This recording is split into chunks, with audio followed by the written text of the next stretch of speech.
Hi, my name is Geetika Gulati and I'm the founder of a boutique PR firm, ZIVComms.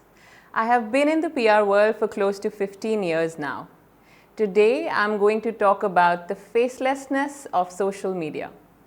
I remember it started with AOL, Yahoo chat rooms, Orkut and Facebook were quick to follow. Social media gained momentum in the last 1 decade. No one had ever seen anything so dynamic and fast-moving and trend-setting ever before. Yes, it feels like a bubble sometimes which might burst, but not anytime soon, I guess. While this is not about the effects this digital boom has had on our personal lives, I am still going to touch upon it because after all, it makes us who we are, what we live every day. It impacts our psyche. Tell me if this sounds familiar or relatable. We are glued to our phones. 4 people in one room, all looking at their phones. No dining room conversations because phones have replaced that too. Screen time is now rather soothing. It's oddly satisfying to watch gazillions of reels before going to bed. We are now ending our jokes and conversation in hashtags, #lit. If we have missed a trend on social media or we are not aware of it, we are almost made to feel like as if we missed out on a critical global news piece. Our 9-year-old kids are preferring to ask Google than their teachers or books or parents. If asked to go on a digital detox, it feels as big a task as intermittent fasting. Tell me, if you have not looked at a picture-worthy view and already visualized it on your IG feed, we are thinking social media all the time. We tend to believe everything we see on social media. It's mind-numbing. The situation is out of our hands now.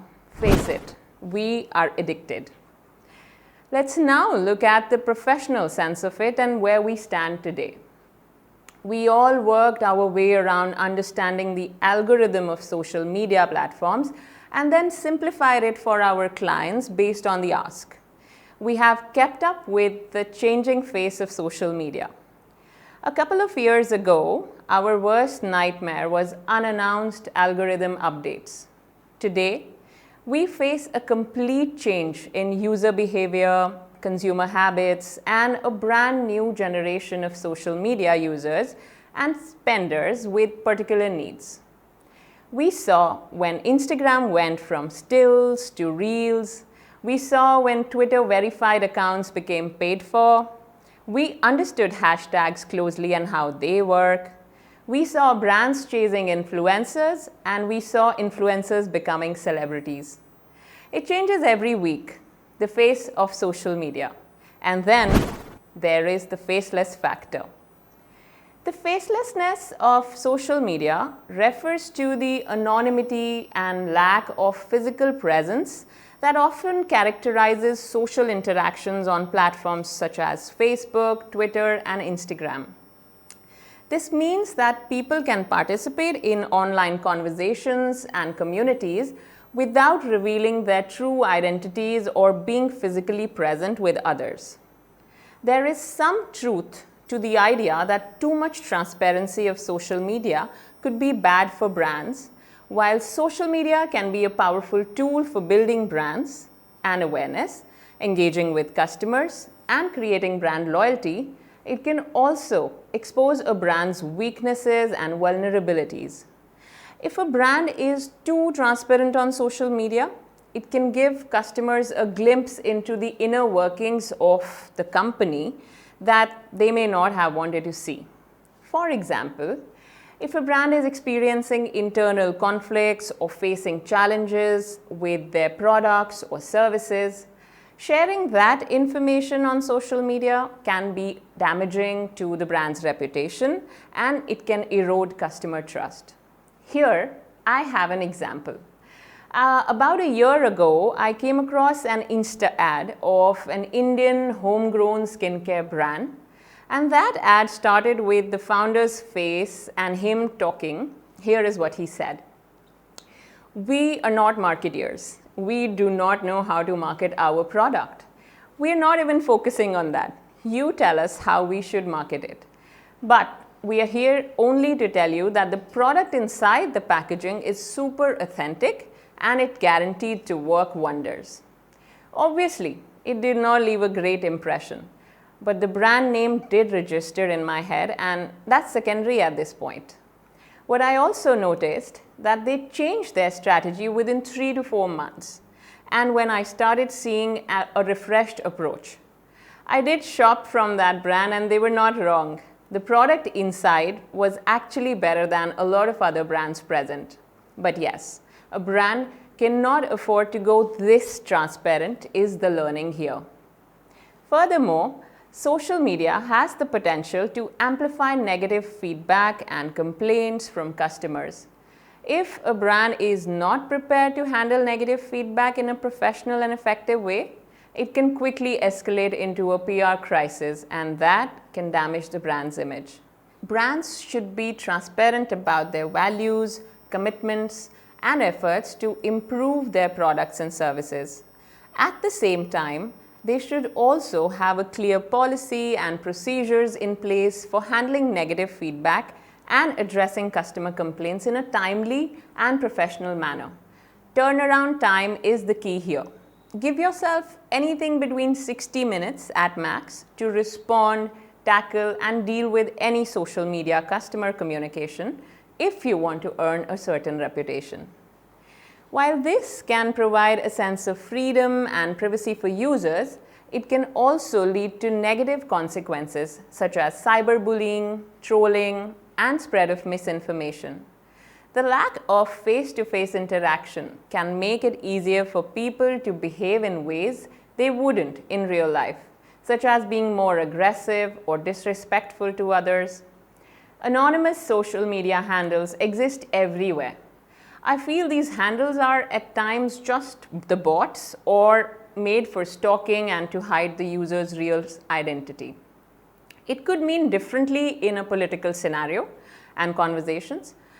Sometimes it feels like there is a team sitting in different parts of the world driving the faceless accounts, and it's provocative, harmful content just to stir up a conversation which could lead to a huge destructive revolution of sorts.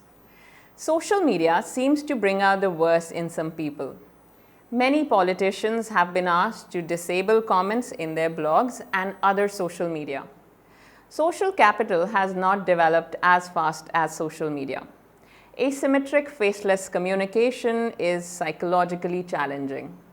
Younger generation have already developed better manners in the web. Anonymity is essential for democracy, but the same laws apply in any other public space. A slander is a slander. Social media is a tricky place for celebrities. They get love and appreciation from fans, but they can also get mercilessly trolled. Let me share 5 such examples of Indian brands which faced social media crisis. Number 1, Maggi noodle crisis. In 2015, Nestlé's Maggi noodle faced a major crisis when it was found to contain harmful levels of lead and MSG. The incident was widely shared on social media, leading to a huge public outcry and eventually resulting in a nationwide ban on the product. Number 2, Tanishq ad controversy. In 2020, Tanishq, a popular jewelry brand, faced a social media backlash over an advertisement that showed an interfaith couple. The ad was criticized by a section of social media users who accused the brand of promoting love jihad. The controversy led to a significant drop in the brand's social media engagement and a temporary closure of some of its stores. Number 3, Snapchat's Poor India comment. In 2017, Snapchat CEO Evan Spiegel made a controversial comment about India being a poor country during a company meeting. The comment went viral on social media, leading to a massive public outrage and a boycott of the app by Indian users. The incident led to a significant drop in the app's user base in India. Number 4 is the most recent one, Zomato delivery boy controversy. In 2021, food delivery platform Zomato faced a social media crisis when a video showing one of its delivery boys eating food from a customer's order went viral on social media. The incident led to a huge public outcry, with many users calling for a boycott of the platform. The incident also raised questions about safety and hygiene standards of food delivery services in India. Number 5. Tata Motors Nano crisis. In 2008, Tata Motors launched Nano, touted as the world's cheapest car. However, the car faced a major crisis when reports of it catching fire started circulating on social media.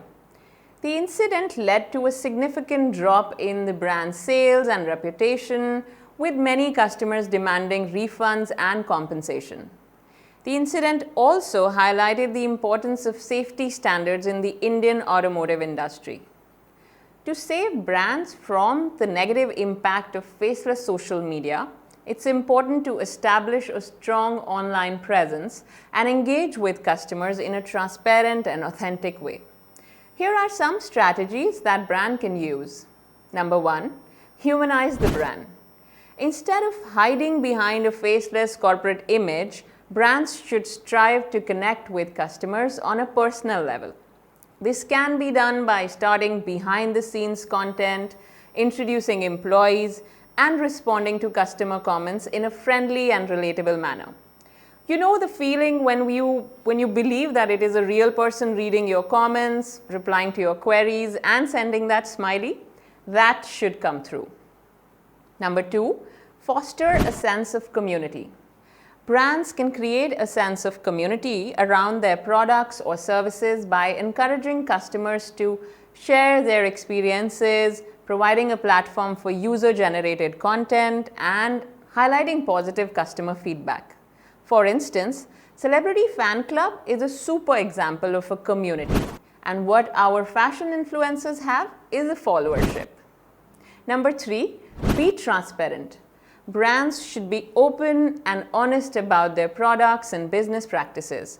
This includes being upfront about pricing, addressing customer complaints and concerns, and acknowledging mistakes and working to fix them. Number 4, use influencers and advocates. This is my personal favorite. We have always known for third-party endorsements to be way more credible. Partnering with influencers and brand advocates can help to build credibility and trust with customers. These individuals can provide social proof of the brand's value and help to amplify brand's message. Number 5, monitor social media. Brands should closely monitor social media for mentions and feedback. This allows them to quickly respond to customer inquiries and complaints and address any negative comment or review before they escalate. Speed is the key here. Overall, by adopting these strategies, brand can build a strong positive presence on social media and establish a loyal customer base. 2023 will be the year social media marketers will remember as a pivotal movement defined by sharing the controls with consumers and creators. The content, commerce, and influence rulebooks have been rewritten. And in addition to that, we landed in an era of counterculture, which will resonate heavily in the social media landscape, with new entrants and formats disrupting the comfort zone of legacy platforms. We can all agree that social media marketing is not for the faint-hearted. So, all the more a bigger reason to be very mindful of the content that goes online, how and what time it goes online. Let me leave you with some social media trends for 2023. Number 1, short form video is still the king. YouTube is alive and kicking. Social commerce will continue to rise. The content creators hold the power. Community over followers. Narrow targeted social media ads. Digital trust is crumbling and reshaping LinkedIn. Social SEO is not something you wish to ignore. The rise of AI-generated content. I hope I FTFY Thank you so much for listening through. I hope this will help you in all ways possible.